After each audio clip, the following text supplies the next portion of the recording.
In this video, I'm going to show you how to install SmartPSS on your Mac. I have an M1 Mac. You may have an Intel. Depending on which type of Mac you have, let us know the processor, and we'll supply you with one of these files. In my case, I'm going to use the ARM one because I have an M1 Mac. Double-click on the file, let it extract. And then on the left-hand side, I have my applications folder pulled up. Once this file gets extracted, I'm going to drag this in to the left-hand side. SmartPSS has been extracted. Just basically drag it to the applications folder, then double click on it. And when you run it for the first time, you may get an error message like so. So in order to bypass this, here's what you need to do. Press OK. Go to Security.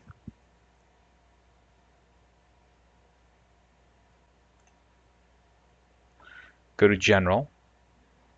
You'll see that SmartPSS was blocked. Click Open Anyway. Put in your password.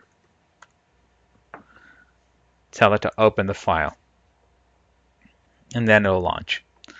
Once you're here, put in a password. You can put any password you like, or we like to use 10I, capital L, T, X, Y, H. Again, that's 10I, capital L, T, X, Y, H. Keep in mind, this password is only for using SmartPSS on your Mac. It's not going to sync any passwords with the NVRs or your cameras. Hit auto login so you don't have to keep on entering it over and over again. Hit next. You can either answer these questions, or in my case, I'm just writing none to bypass all of these questions. And then it'll log you in, and then you can start adding items or from the network, such as your NVRs or your cameras.